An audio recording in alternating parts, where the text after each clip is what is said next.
To'rtinchi mavzu. Hujra tiriklikning asosi. Hujra nima o'zi bilasan? Nima? Eng kichik Birligi. Barcha organizmlar, tirik organizmlar hujralardan tuzilgan. Endi hujralarning turli shakllari bor. Masalan, birinchisi eritrosit. Eritrositlar qanaqa shaklda? Eritrositlar bu qonni hujayralari va shaklli elementlari bo'ladi. Ularga eritrosit, leykosit, trombositlar kiradi. Hozir bizda eritrosit bilsak bo'ldi. Eritrositlar qizil qon tanachalari. Shakli tugmaga o'xshaydi. Tugma shakli bilasan, o'rtasi botqoq, chetki qavala qismida bo'ladi. To'g'ri?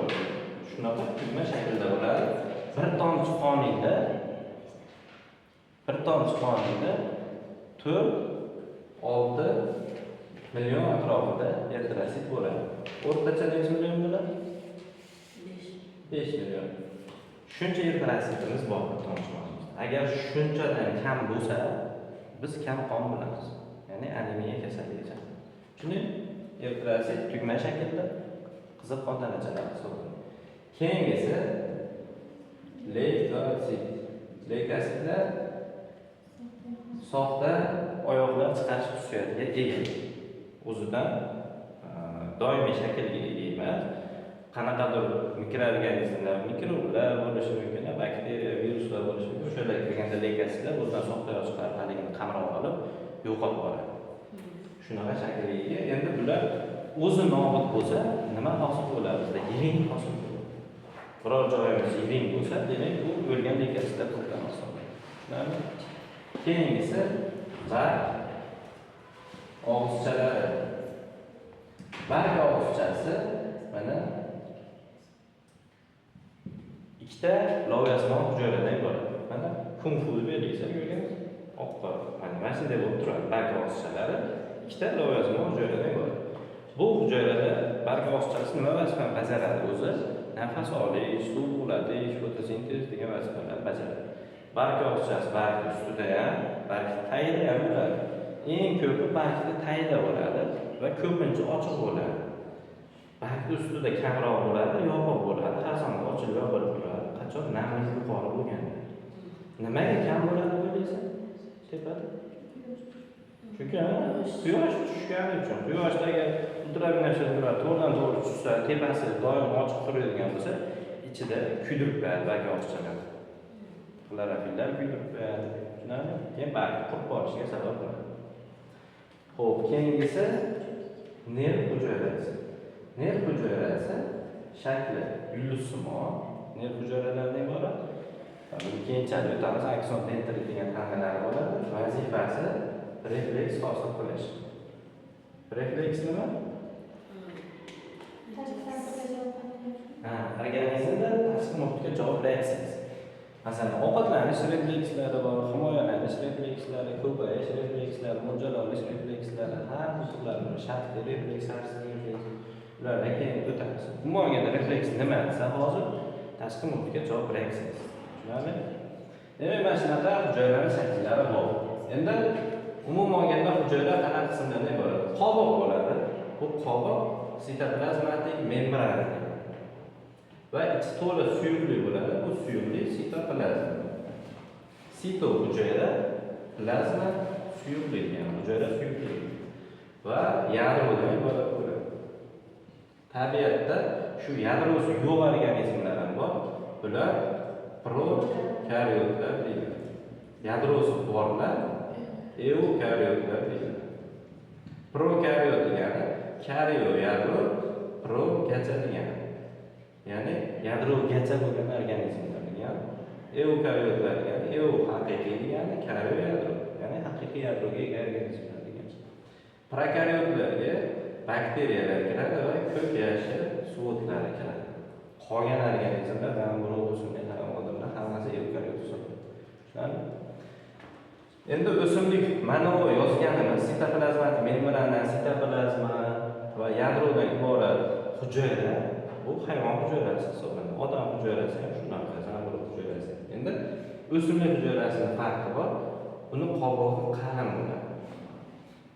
Sellyulozadan iborat qalin qobiqli bo'ladi. Shu birinchi farqi bo'ladi. Hayvondagi yupqa membrana, o'simlikka qalin sellyuloza qoq kletchatkaning bo'ladi.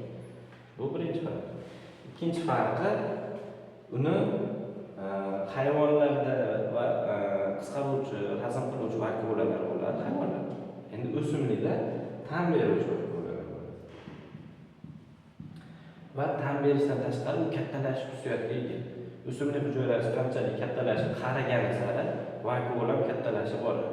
Va oxirida nobud bo'lishdan oldin vakuol butun hujayralarni egallab olgan bo'ladi va natijada o'sha o'simlik hujayrasi nobud bo'ladi. Ta'm beradi. Nima o'zi vakuol desa, vakuol hujayra shirasi bilan to'lgan bo'shliq hisoblanadi. Buni masalan bir paqir suvda tushunishingiz mumkin. Bir paqir suv turibdi. O'sha paqir hujayrani qobig'i o'simlik hujayrasi, ichidagi suv sitoplazma. Endi bitta sharni ishirib turib ichiga suv quyib, ishirilgan shar ichida suv turibdi. O'shani paqirni ichiga solsang, mana suyuqlikni ichidagi suyuqlik, lekin yupqa qobiq bilan ajralgan. O'sha narsa vakuol. Shuni tarkibida 70-95% gacha suv bo'ladi. Va undan tashqari qolgani, ya'ni 30%, 5-30% qism qo'yapti. Bu o'sha oqsil, yog', uglot, mineral moddalar, organik moddalardan tashqari kislota bo'ladi va uglevod bo'ladi. Qaysidir o'simliklarda borgan sari kislotalik darajasi ortib boradi, qaysilarda uglevod darajasi ortib boradi. Masalan, o'rik g'o'rasi, dovcha birinchi yeganida sho'r nordoq to'g'ri. Endi katta bo'lib pishgandan keyin o'rik holiga kelgan iste'mol qilsa shirin. Demak, dovchalikda kislotalik darajasi yuqori bo'ladi. Pishgani sari foiz kamayib, uglevod darajasi ortib boradi. Bu bo'lgan sari shirinlashib boradi. Shu ikkinchi farqi. Uchinchi farqi o'simlikda plastikda bo'ladi. Plastikda 3 xil bo'ladi. Xloroplast, xromoplast va leykoplastlar bo'ladi. Xloroplast o'simlikda qaysi qismi yashil bo'lsa, o'sha qism xloroplast hisoblanadi. Endi yashildan boshqa qism bo'lsa, o'sha qismlar xromoplast hisoblanadi. Mana o'simlikka qarasang, qaytadan yashil ko'rsang, bargi, novdasi, yangi novdasi, bandi ko'rsang, o'sha yerda xloroplast bor. Endi yashildan boshqa qo'ng'ir rangli bo'lishi mumkin, gullari har xil rangda bo'lishi mumkin, bular xromoplast hisoblanadi. Endi leykoplastlar rangsiz plastiklar hisoblanadi. Buni asosiy vazifasi oziq modda to'plash hisoblanadi. Leykoplast vazifasi. Masalan, piyozli po'sti.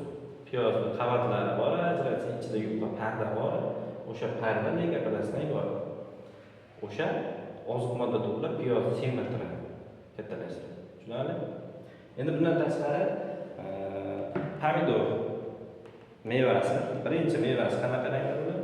Yashil bo'ladi, to'g'ri? Bunda xloroplast bo'ladi. Kattalashgan sari oqadi, to'g'ri? O'sha oqarganda leykoplast bo'ladi. Va katta bo'lib pishgandan keyin qizil ko'rinishga keladi. Bunda xromoplast bo'ladi. Shunaqa bitta plastikda keyingisiga almashish ham mumkin. Tushunarlimi? Shu o'simlik va hayvon hujayrasini farqlari. Endi keyingi mavzuda laboratoriya bor. Bitta piyoz postini mikroskop ostida ko'rinishi bor. Piyoz postini aytdik, leykoplast rangsiz, to'g'rimi? Biz uni mikroskopga qo'yganimizda rangsiz ko'rinishi bo'lgandan keyin bitta ko'rsak qiynalamiz. Ko'rinmaydi, rangsiz. Shuning uchun yo'qtamiz. Xuddi shunaqa sariq ko'rinishga kelib qoladi. Bemalol hujayrani chegaralarini va yadroni yaqqol ko'rishimiz mumkin. Tushunarlimi? Hujayrasining shakli silindrsimon bo'ladi, cho'ziq va zich bo'ladi. Tushunarlimi? Endi keyingi mavzu nima ekan? Tirik organizmlar haqida umumiy ma'lumot. Xo'p, tirik organizmlar haqida umumiy ma'lumot. Masalan, birinchisi zamburug'lar. Endi zamburug'larga shunaqa qaysiydi? Mikrobiya 100 mingdan ortiq turi bor, heterotrof usulda oziqlanadi. Avtotrof faqat o'simliklar va ayrim bakteriyalar xolos, semisintez qiluvchi. Uni 9-sinfda o'tamiz. Xo'p, bakteriyalarga chiqma. Qaysi? Mikrobiologiya. Ular ham heterotrof usulda oziqlanadi, faqat hemosintezlovchi bakteriyalar avtotrof usulda oziqlanadi. Keyin hammasi ham bakteriyalar zararli emas, foydali bakteriyalar ham bor. achituvchi bakteriyalar, chirituvchi bakteriyalar, tugnak bakteriyalar bular foydali bakteriyalar hisoblanadi. Faqat parazit bakteriyalar zararli bakteriyalar hisoblanadi. Tushunarli? O'simliklar dunyosi flora, hayvonot dunyosi fauna deyiladi. O'simliklarni avtotrof organizmlar, yer yuzida nechta turi bor? O'simliklar 500 mingdan ortiq turi bor. Yer yuzida hayvonlarda 2,5 milliondan ortiq turi bor. Tushunarli? Endi viruslar haqida gapirsangiz asosan mana organizmlar tirik va o'lik dunyoga bo'linadi dedik. Shuni oraliq formasi bor, ularga viruslar kiradi. Tirik emas, o'lik emas. U qachonki hujayraning ichiga kirsagina tiriladi. Tushunarli? Xo'p, shu viruslar hujayraning ichiga qanaqa qilib kiradi? Hujayraning ichiga tanlab kiradi. Tanlab kiradi, ya'ni qulf kabi tusiladi. Masalan, deylik, mashxonani kaliti bor menda. Kirdim maktabga kirib, shu xonalarga solib chiqyapman. Ikkinchi etajga chiqdim, xonalarga solib chiqyapman, tushmayapti. Narigi tomonga bordim, tushmayapti, bu tomonga bordim. Qachonki shu xonaga kirsam, shu xonani eshigiga solsam tushadi. Ochiladi eshik, to'g'ri? Boshqa xonalarga tushmaydi. Viruslar ham shunaqa. Aynan o'zi yashaydigan hujayraga, o'sha organga tushsagina tiriladi. Boshqa joyda tirilmaydi. Masalan, gepatit virus, ya'ni gepatit yoki qanaqa kasallik? Sariq kasallik. Deymiz, a? Ko'cha tilida sariq kasal deymiz, o'sha gepatit virusi jigarga tushadi sariq kasal. Qachonki gepatit A, B viruslari jigar hujayramizga borsagina o'sha yerda tiriladi va kasallik namoyon qiladi. Agar jigarimizga yetib bormasa, masalan, hozir nafas olayotgan havomizda bo'lishi mumkin gepatit virusi, lekin biz sariq kasal bo'lmayapti. Sabab jigarimizga yetib borgani yo'q.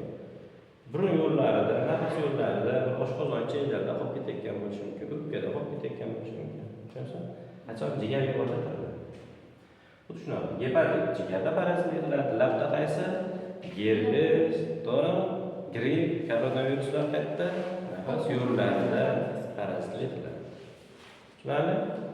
Quturish kasalliklari bor bundan tashqari hayvonlarda. Odamlarda shular gripp, koronavirus, o'yit esa shunga o'xshash kasalliklar namoyon qiladi. Gripp bo'lgan odamda birinchi belgilar nima bo'ladi? Harorat ko'tariladi, achlik, holsizlik, ishtaha bo'lishi. Nima qilish kerak birinchi o'rinda? Ko'proq suyuqlik ichish kerak. Keyin shifokorga murojaat qilish kerak. Tushunarli? Viruslarning hujayraga kirishi tushunarli? Tanlab kiradi. O'sha yerga kirsagina tiriladi. Kirmasa tirilmaydi. Xo'p, yana savollar bormi? Tushunmagan narsalar bormi? Bormi savollar? Yo'q, tushunarli? Tushunarli.